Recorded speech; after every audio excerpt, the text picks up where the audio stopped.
क्या नाम है आपका? मैं ममता राजपूत, भोगांव विधानसभा से 108 से कांग्रेस पार्टी ने मुझे प्रत्याशी बनाया है। जैसा कि मालूम पड़ा है कि तमाम तरह की चुनाव में अफवाहें फैलाई जाती हैं, आपके साथ भी कुछ ऐसा हो रहा है क्या? जी बिल्कुल हो रहा है। हमारे समाज के ही ठेकेदार गांव-गांव जाकर ये फैला रहे हैं कि ममता राजपूत ने तो बीजेपी वालों से और सपा वालों से गठबंधन कर लिया है, वो तो बैठ गई हैं। मैं सभी जनता से अपील करना चाहती हूँ कि ये अवंती बाई है, ये झांसी वाली रानी है, ये ऐसे हार नहीं मानेगी, आखिरी सांस तक युद्ध लड़ेगी और सर्व समाज का साथ मिल रहा है। और ममता राजपूत के रूप में मैं भोगांव विधानसभा से सभी समाज का वोट लेकर आऊँगी 20 तारीख को।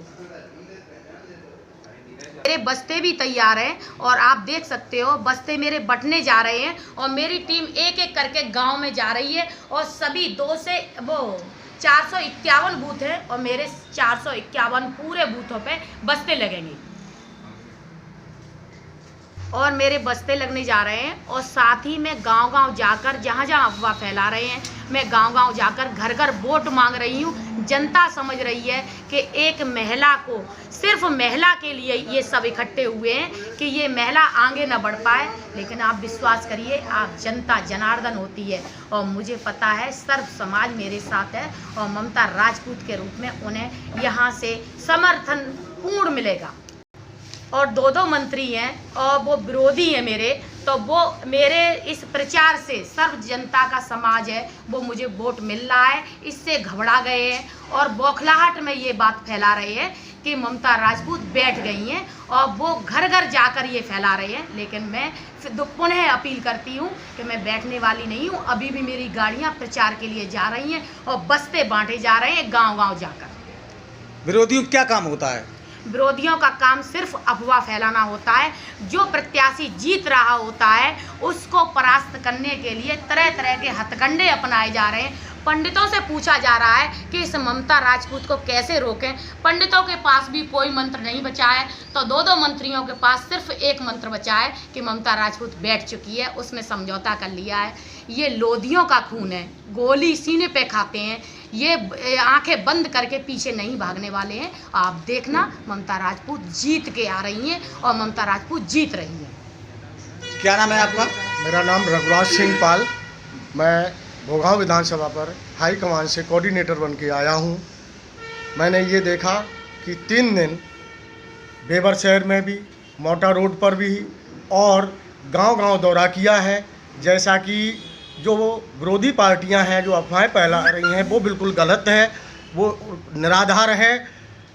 अपनी जो प्रत्याशी ममता राजपूत पूरी दम और खम्भ के साथ चुनाव जीत रही हैं और इसलिए वो लोग बौखला रहे हैं। और ममता राजपूत जिंदाबाद, ममता राजपूत जिंदाबाद, ममता राजपूत जिंदाबाद, ममता राजपूत जिंदाबाद, ममता राजपूत जिंदाबाद, ममता राजपूत जिंदाबाद, ममता राजपूत जिंदाबाद, ममता राजपूत जिंदाबाद, ममता राजपूत जिंदाबाद, ममता राजपूत जिंदाबाद।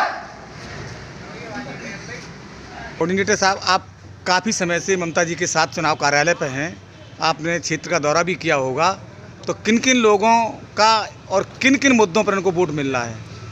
जैसे आप सभी लोग जानते हैं कि कांग्रेस पार्टी ने जो देश के लिए किया वो अभी तक किसी पार्टी ने नहीं किया। जैसे चाहे वो किसानों की समस्याएं हैं, जैसे जब खेत की बुवाई का समय आया था तो किसान डीएपी के लिए और अपनी खाद के लिए तरस रहा था। आज एक खेतों की रखवाली के लिए दिन में खेतों में काम करता है और रात में जो है फिर फसल की रखवाली करता है, जिससे कि गाय भैंसे जो आवारा पशु हैं वो आकर के फसल को नष्ट ना कर दें। तो मैंने जब गांव-गांव में देखा है तो गांव के लोग ये अब कह रहे हैं कि चाहे वो यादव समाज के लोगों से भी मिला हूँ, ब्राह्मण समाज के लोगों से भी मिला हूँ, पाल समाज के लोगों से भी मिला हूँ, लोधी समाज के लोगों से भी मिला हूँ, शाक्य समाज के लोगों से भी मिला हूँ, तो उनका ये कहना है कि जैसे एक डॉक्टर जब लोग होते हैं तो वो कहते हैं, उनसे पूछते हैं कि किस जात के हो आप, किस समाज से हो, तो वो कहते हैं कि उनसे जब पूछते हैं आप कौन हैं तो वो सीधी एक बात कहते हैं कि मैं डॉक्टर हूँ। वकील से पूछते कि आप कौन हैं तो वो ये सीधे कहते हैं कि मैं एक वकील हूँ, है ना। इसी तरह से चाहे अगर एक किसी पुलिस वालों से जब पूछते हैं तो वहाँ कोई जात नहीं बोलते हैं, वो ये कहते हैं कि मैं एक पुलिस वाला हूँ, है ना। इसी तरह से किसान भाइयों ने सभी ने ये कहा है कि जिस समय हम वोटिंग की लाइन में लगे होंगे तो उस समय हमारी कोई जात नहीं, हम केवल एक किसान हूँ और किसानों की जो हित में काम करने वाली सरकार है वो केवल कांग्रेस पार्टी है। तो इसलिए किसान भाई सभी ये कह रहे हैं, सर्व समाज ये कह रहा है कि मुझे यहाँ पर भोगांव विधानसभा पर ममता राजपूत को वोट दे करके, हाथ के पंजे पर वोट दे करके विजयी बनाएंगे। ये सभी लोगों ने निश्चित किया है, सर्व समाज ने ये तय कर लिया है कि हमें ममता राजपूत को जिता करके भारी बहुमत से विजयी बना करके और इस भोगांव विधानसभा से वो विजयी बना करके और विधानसभा में पहुंचाएंगे। और ममता राजपूत ने भी किसान भाइयों से ये वादा कर दिया कि आपके एक एक वोट की कीमत जो है मैं ब्याज से तो है वापस करेंगे।